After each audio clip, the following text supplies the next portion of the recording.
जय गुरुदेव। गुरु महाराज इस शरीर का उद्देश्य समझाते हुए कहते हैं कि यह तन कर फल विषय न भाई, स्वर्ग स्वल्प अंत दुखदाई। देखो, गुरु महाराज ने इस शरीर को मिथ्या कामों में नहीं लगाकर एक जीवात्मा के उद्देश्य को पूरा करने में इस शरीर को लगाने को बताया। जबकि हम एक नज़रिया अपनी ज़िंदगी की तरफ जरा झांकें तो हमने इस शरीर को किस कामों में लगाकर इस समय को बर्बाद किया है। पैसा कमाने में, देखो जरा, पैसा कमाने में, बाल बच्चों की सेवा में, उदर पूर्ति में, घूमने में, फिरने में, गपशप लड़ाने में, ऐसे कामों में हमने इस शरीर को बर्बाद किया है जो काम हमारे कभी काम नहीं आने वाला। ऐसे कामों से कभी भी जीवात्मा का काम नहीं होने वाला।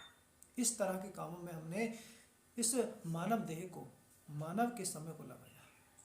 और जितने भी कामों में हमने इस मानव देह को, मानव के शरीर को, मानव की सांसों को लगाया है, वह काम मानव के कोई काम नहीं आने वाला। नहीं वह सांस बढ़ा सकता, नहीं समय बढ़ा सकता, और नहीं वह शरीर दे सकता, कुछ नहीं दे सकता। गुरु महाराज कहते हैं कि इन कामों में अपने शरीर को मत लगाओ, इससे अपना काम करो, जीवात्मा का काम करो। दुनियादारी का काम करते हुए 2 घंटे उस परमात्मा का भजन करो। अगर हम अपनी जिंदगी की तरफ जाके और थोड़े और पीछे जाएं तो देखो, हमारे बाप दादाओं ने क्या किया। वही बाल बच्चों की सेवा, वही जमीन जायदाद को बढ़ाना, वही धन दौलत को बढ़ाना, इकट्ठा करना, पैसा कमाना। क्या उन्होंने इन कामों से सफलता पाई? क्या उन्होंने इन कामों से अपनी जीवात्मा को उद्धार किया? नहीं किया, और नहीं कर सकते। क्यों नहीं कर सकते? क्योंकि इन कामों से सिर्फ शरीर का ही काम हो सकता है, शरीर की ही आपूर्ति हो सकती है, शरीर को क्षणिक सुख मिल सकता है। जीवात्मा के लिए ये काम कुछ नहीं है, कोई मायने नहीं रखता। और यह काम, यह जमीन, यह जायदाद, यह पैसा, यह धन दौलत, जब वो मरे थे क्या उनके साथ गए थे? जब आप मरो क्या आपके साथ जाएगा? नहीं उनके साथ गए, नहीं आपके साथ जाएगा। फिर क्यों हम इन कामों में अपने समय को बर्बाद करते हैं? अरे ऐसे काम में अपने समय को लगाओ जो काम आपके साथ जाए, जो नाम आपके साथ जाए, जो क्रिया आपके साथ जाए, जो कर्म आपके साथ जाए, ऐसा काम कीजिए। क्योंकि जब इंसान यहाँ कुछ लेकर ही नहीं आया तो यहाँ से लेकर क्या जाएगा? और दिन रात हम इकट्ठा करने में लगे हैं। कितना भी कर लो इकट्ठा, एक सुई की नोक नहीं जाएगी यहाँ से, कोई लेकर जा ही नहीं सकता। फिर क्यों हम अपनी ज़िंदगी का संघर्ष ऐसे छोटे काम में अपनी पूरी ज़िंदगी को लगाते हैं? क्यों?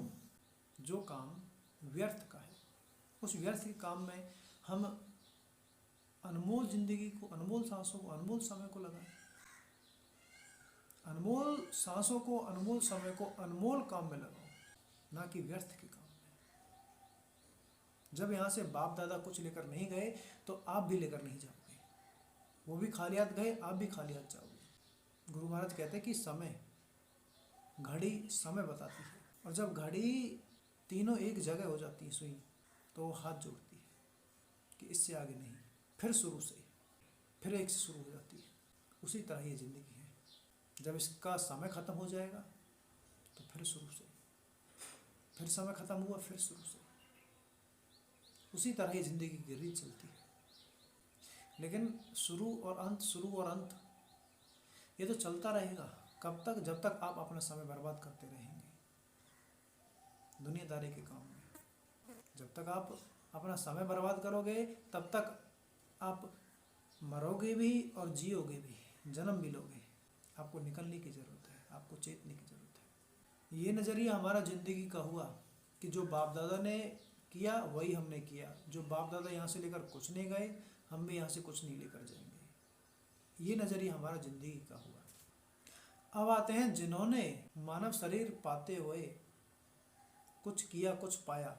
अब आते हैं जिन्होंने मानव शरीर पाया और उन्हीं मानव शरीर में होते हुए उन्होंने सांसारिक चीज़ों को ठोकर मारकर त्याग कर कुछ किया, कुछ हासिल किया, कुछ पाया।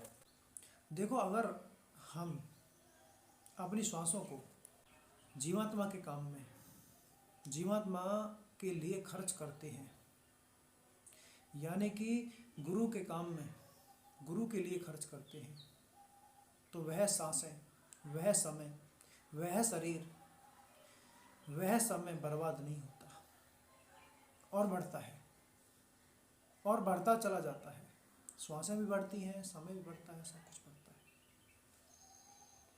दुनियादारी की तरह नहीं है, जितना खर्च करोगे उतना घट जाएगा, नहीं, जितना करोगे उतना बढ़ जाएगा। ये गुरु का काम है, ये जीवात्मा का काम है।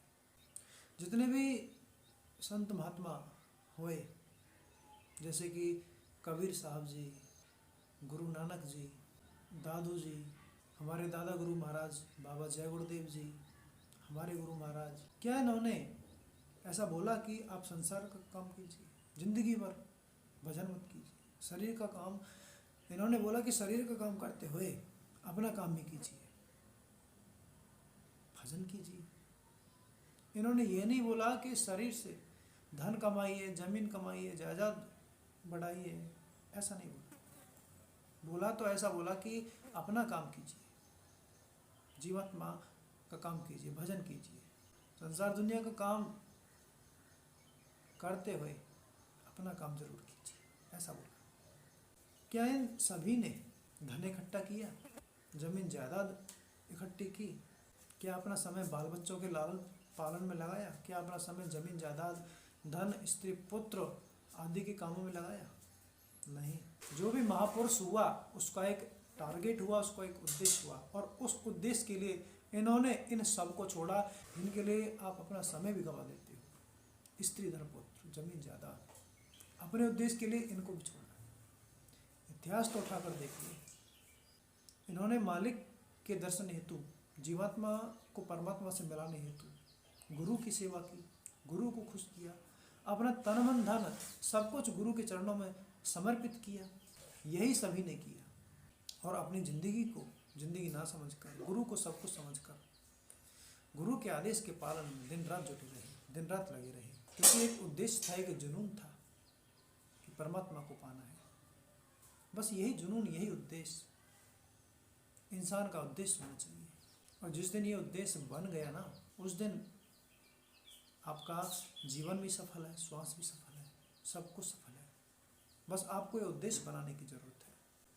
आपका नाम तो कब का इतिहास के पन्नों में दर्ज हो जाता अगर आपने ये संकल्प बना लिया होता कि गुरु ही सब कुछ है, गुरु की सेवा में ही सब कुछ है। जय गुरुदेव।